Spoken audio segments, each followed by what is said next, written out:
에너지 산업에 대한 이야기인데, 이 그림 보시면 에어버스의 수소로 가는 비행기죠. 제로라고 돼 있죠. 제로 에미션. 요즘은 수소 비행기가 최근에 핫한 것 같아요.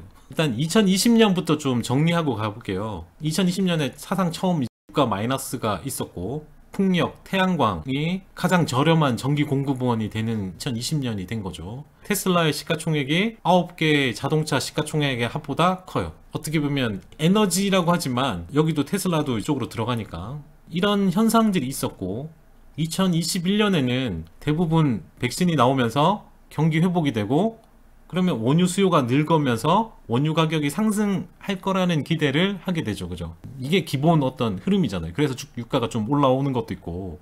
근데 바이든 정부의 지난 메카시라는 분이 2017년 오바마 정부 미 환경보건국장, 환경보건 대기오염 전문가, 이 부분이 아마 이번에도 미국 기후 정책을 주도할 거예요. 아무래도 반대적인 거죠. 원유 산업에 있는 사람들하고. 제니퍼 그랜홈이라는 분, 이분이 전 미시간 주지사인데 지금 이번에 에너지 장관으로 임명되기 전이죠. 상원에 인준만 있으면 들어오는데, 이분도 지금 에너지 정책에 관련해서 약간 반대적인 정치적인 부분, 정책적인 부분이 절대 에너지 기업에 유리하지 않은 사람들이 이제 임명되고 있는 거죠. 원유 전망에 대해서만 보면 원유 수요는 전체적으로 완전 회복에 2021년까지 완전 회복에 가까워질 수 있다고 보고 있는 것 같아요. 전체적인 어떤 흐름은 셰일 생산도 재개될 수 있다고 보는데, 다만 원유 가격은 팬데믹 이전으로 돌아갈 가능성이 낮다고 보고 있습니다. BP 같은 경우는 2019년이 원유 수요 고점에 도달했을 가능성이 있다고 보고 있는 거예요. 상당히 부정적으로 보고 있고요. IHS 마켓에 따르면은 2021년 말이나 2022년에 되어서 수요 회복이 예상된다고 하기도 하고, 맥쿼리는 원유 수요가 빠르면 2022년 말, IEA는 세계 원유 수요가 2021년에 회복되지 못할 가능성, 모건 스탠리는 내년 하반기에 브렌트유가 배럴당 $55, 긍정적인 건 없는 모습이긴 해요. 셰일 기업들이 생산을 재개할 거라고 예상을 하는데, 다만 고성장, 그러니까 성장을 위한 부분은 거의 없고, 소위 가늘고 길게 그렇게 좀 보고 있는 거죠. 지난 10년 동안 셰일 기업들이 엄청난 돈을 쏟아부었죠. 돈을 많이 썼는데 돌아온 건 없었어요. 다만 원유 가격을 막 낮추는 그런 거, 스스로 자신이 했던 노력을 훼손시키는 이상한 그런 형태가 되어버려가지고, 2021년에는 셰일 기업들의 주주 수익 창출에 더 초점을 맞출 가능성이 있다고 보고 있고, 현재 수익 창출에 필요한 배럴당 가격을 셰일 쪽도 낮출 만큼 낮추었다고 해서 수익 창출을 하면서 더 파는 것보다는 주주한테 돈을 좀 돌려줘야 되는 그런 상황이 있다고 보시면 좋을 것 같고, 내년까지도 아마 원유 기업의 피해는 좀 계속될 걸로 보고 있고, 그러니까 이제 더 많은 노동자도 또 해고를 해야 되잖아요. 투자자들은 이쪽에 투자를 안 하고 화석연료 쪽을 계속 포기하거나 버리고 있고 이러니까 이런 부분을 좀 생각을 해야 되고요. 이거를 이제 풀었으면 자본 지출을 안 하는 거죠. 투자를 안 하기 때문에 인력 감소, 이 추세는 변화가 없다고 보고 있고, 원유 가격이 상승을 해도 인력과 예산을 늘리는 기업은 거의 없을 걸로 회의적으로 좀 보고 있고, 원유 및 천연가스 투자자들, 이 사람들도 지금 청정에너지 쪽 지원하는 이쪽으로 좀 보고 있다. 기업들의 입장에서도 탄소 배출량을 줄이는 데 초점을 맞추고 있죠. 이게 내년에 좀 중요한 부분, 탄소 배출량 줄이는 거, 넷제로 에미션 컴퍼니, 이 단어가 내년에 상당히 중요한 부분이에요.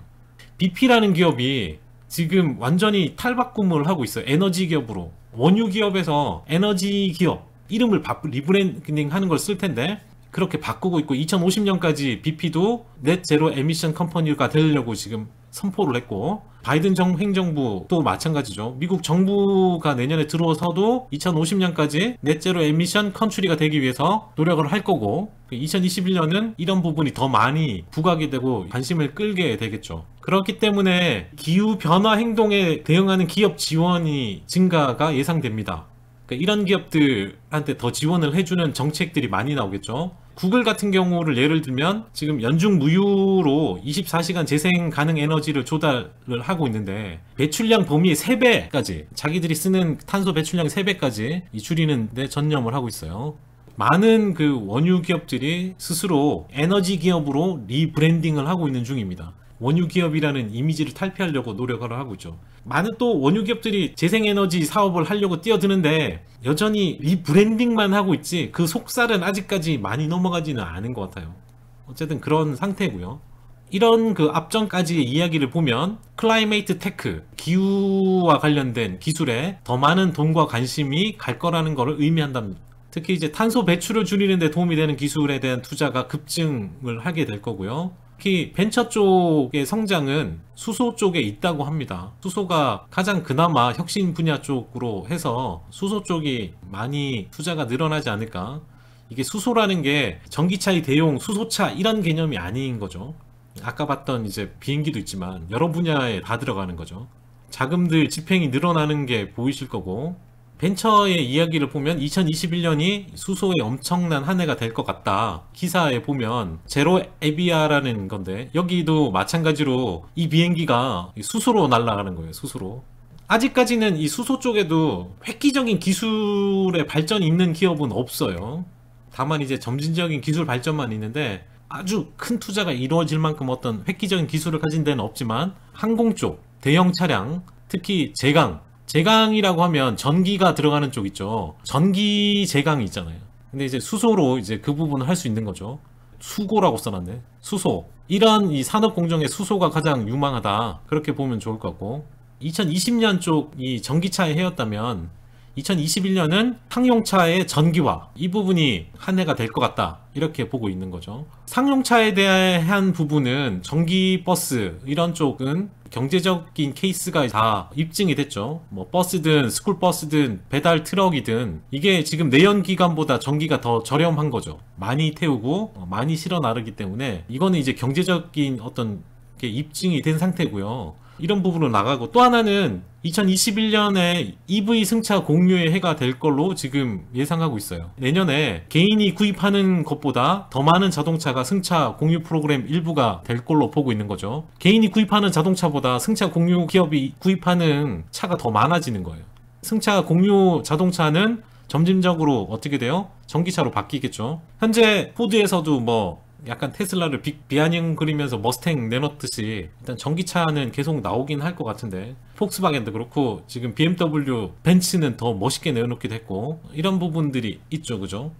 우버리프트가 2030년까지 모든 그 승차 공유에 관련된 차량이 전기차로 전환된다고 하니까 이런 부분도 좀 보시면 좋을 것 같고, 자, 여기서 이제 승차 공유가 되려면 결국에는 배터리 문제죠. 그죠? 배터리가 100만 마일 이상 지속되는 배터리가 나와야 돼요. 이게 다들 목표고, 100만 마일 이상 사용되는 배터리, 이게 가장 중요한 부분이고, 배터리 방전 이런 문제도 최근에 그 스타트업들 보면 테슬라에서 나온 분이 지금 배터리 재사용에 관련된 그 스타트업을 만들었잖아요. 그것만큼 또 그런 부분도 아마 많이 바뀌게 될 거고, 그런 부분도 같이 좀 생각해 보면 좋을 것 같고, 결국에는 모든 응용 분야 배터리 산업이 계속 커지게 되겠죠. 그죠? 배터리 산업이 계속 커지게 될 거예요.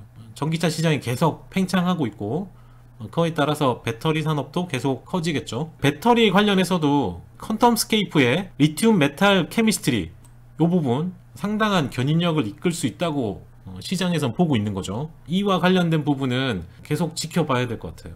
그리고 또 하나가 뭐냐면 스토리지 프로젝트입니다. ESS 같은 거죠. 그죠? 그러니까 전기를 저장해 둘 수 있는 이 부분, 그러니까 이게 더 팽창해질 수 있다고 보는 겁니다. 전기 가격이 낮을 때 충전하고 전기 가격이 높을 때 판매하는, 이걸 이제 뭐 각 가정부터 해서 모든 분야, 모든 부분에서 이제 좀 많이 늘어날 걸로 보고 있는 거고, 나머지 이제 기타 부분은 있는데 이거는 주식 쪽까지 좀 접목하기엔 아직 시간이 좀 걸릴 것 같아요. 돈이 안 되니까. 어떤 분야가 있냐면 이산화탄소 포집하는 기술, 이건 아직까지 돈이 될 것 같진 않은데 산업 자체가 아직 크지 않으니까 이산화탄소 포집하는 부분. 그 다음 또 하나가 뭐냐면 네거티브니까 마이너스죠. 더 줄이는 이 기술, 요거 하고, 세 번째는 재밌는 게 재생천연가스. 이게 뭐냐면 낙농이랑 돼지 있잖아요. 거기서 나온 가스, 분비물에서 나오는 가스 있죠. 그러니까 이거를 처리하는 거.